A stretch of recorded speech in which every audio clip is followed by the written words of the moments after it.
Middle Way Philosophy, Introductory Video number 7.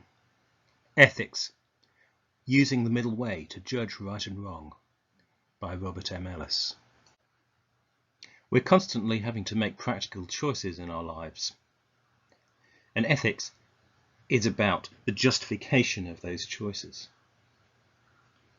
On the one hand, we have to think about where a path goes if we decide to take a particular path. But we also have to think about the values that are involved. That is, why is it we want to go down that path? What is it that's valuable about it? Is it where it goes? Is it the activity of going there? Is it the effects it will have on us? Ethics puts the emphasis on those values, but it's also inextricably interdependent from our assumptions about the facts of the case as we take them to be. One basic point of middle way ethics is that the values we choose when we make those kinds of decisions need to come from our own experience. That's our own basically bodily experience of what is valuable. It's no good having an ethics that comes from abstraction, that comes from somewhere else, because we have no chance of actually following such an ethics. Ethics needs to work with our experience of value. In contrast, the traditional view of ethics tends to be absolutized. It tends to assume that what ethics is somehow a set of instructions that comes from somewhere beyond our experience. Such an ethics is basically institutionalized failure. We're extremely unlikely to be able to fulfill such an ethics because it doesn't take into account what we're actually capable of doing or not doing. But ethics also has to be more than just an account of what we do already. It requires prescription, that is, it requires us to be able to say which judgments are better than other judgments. Middle way philosophy offers a way of deciding which judgments are better by focusing not on the objects of our judgment, not on what we're judging about, but rather on the integration of that judgment. That is, how far there are conflicts involved in that judgment in our mental state at the time, how far we're judging clearly without biases and obstructions. A less integrated judgment is more likely to be subject to projection. For example, you could look at a perfectly ordinary person and see a devil. That is because you're feeling angry.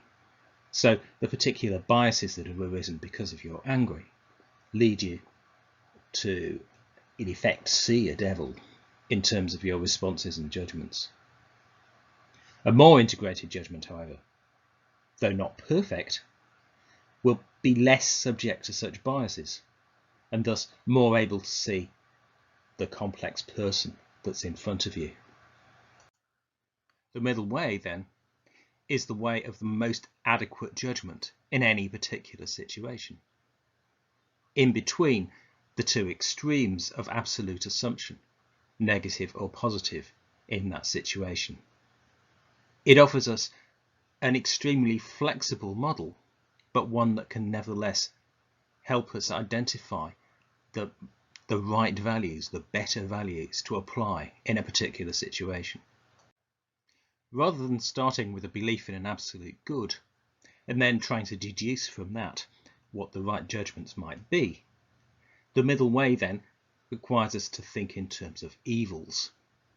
There are two evils which we can encounter in experience, not just in absolute abstraction.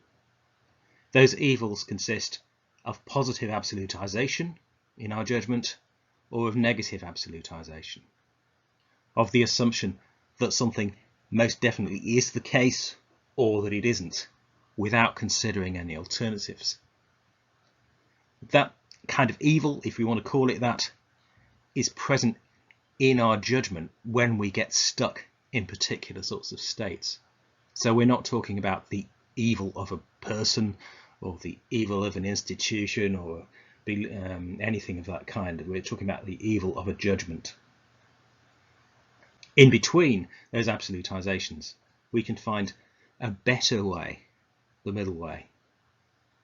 So we can describe that as morally better, not absolutely morally correct, but nevertheless, when we think incrementally, when we think in terms of better rather than absolutely good, the middle way provides a way forward, a way of ethical differentiation. But how can such an approach help us to actually make moral judgments?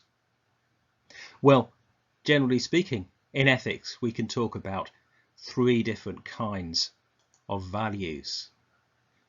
These offer different approaches to ethics generally. So the value of a person, the value of a goal, or the value of an authority. These kinds of valued things give rise to 3 kinds of approaches in ethics. So if we think a person is valuable, then we're more likely to think in terms of virtues. So, for example, we might have a role model. We might think that Harry Potter or Jesus or somebody like that is the kind of person that we ought to be like. So consciously or unconsciously, we might model ourselves on them and try to make decisions that lead to us being more like them. Alternatively, if we think in terms of goals, we might value consequences. So we might try to make moral decisions that lead to certain outcomes, and we think that those outcomes are good. This is the basis of utilitarianism as a moral theory. That is, the belief that we should try to bring about greater happiness for more people. Thirdly, if we're relying on authority of some kind, whether perhaps from a person, a leader, perhaps from a social group, perhaps from a text, that may give rise to certain principles. So we believe that we ought to act in accordance with those principles. So a religious source such as the 10 Commandments, which gives us those 10 moral principles to follow, would be a classic example of that kind of approach to ethics. These 3 kinds of approaches to ethics are just a way of analysing what our moral experience is like, what kinds of things we tend to find valuable. We can absolutize any of those approaches, which we might visualize as putting them on a pedestal. So, for example, we could put a person on a pedestal. We think they're the ultimate kind of model that we should follow. We exclude or ignore other possible models. Perhaps we fall in love with them in some cases. Perhaps we think they're the ultimate guru in others. Or we can put a goal on a pedestal. We can pursue that goal obsessively, regardless of all the other considerations, regardless of the sunk costs, regardless of the side effects, regardless of the limitations of our judgment in relation to that goal. Or we could put an authority on a pedestal. For example, we could believe that what's in the Bible tells us absolutely literally what is the truth of the matter and how we ought to live. To follow a middle way approach, however, we recognise that all 3 of these kinds of value are part of our experience. We need to put them together, see them in relation to each other. So yes, we have persons, we have goals, and we have authorities. All of those in our experience provide us with ethical inspiration or ethical instruction. They give us an idea of what might be right rather than what might be less advisable. But we need to consider them in relation to each other and use them as a foil, use them as a critical standpoint. So, for example, if there's a goal that we're inclined to get obsessed with, we can use the principles that might be accepted in a particular religion as a standpoint from which to consider some of the weaknesses of pursuing that goal too narrowly.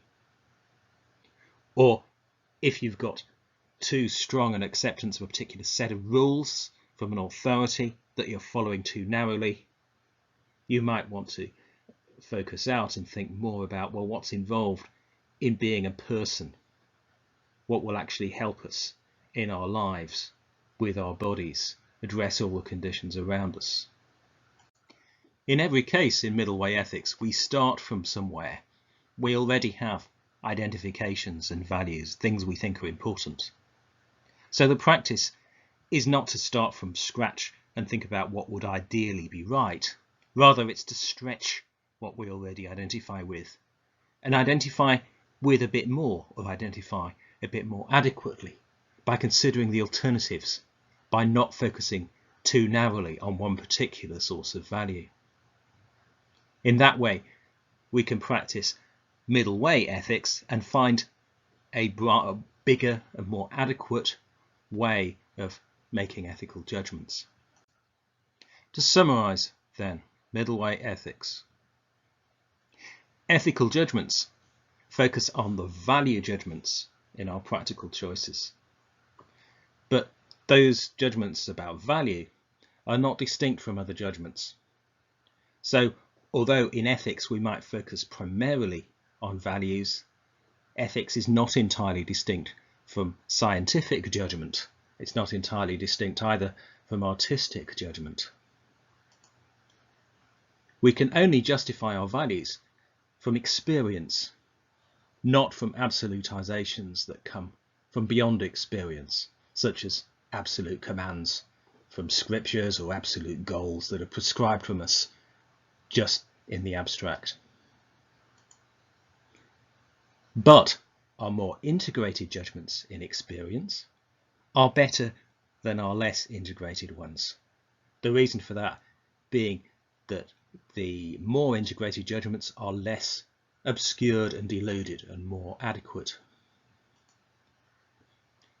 Absolutized judgments, which are the ones which are more inclined to be obscured and deluded, are thus the basis of evil. Middle way judgments, in relation to that, are better, not absolutely better, but incrementally better. We're never going to do better than incrementally better within experience. Moral judgments about people, about goals, and about authorities can all be absolutized. Alternatively, they can be experienced in relation to each other in a more critical, comparative context. So better moral judgment, which makes those kinds of comparisons rather than absolutizing, that needs a stretch from our previous limitations, wherever our values are used.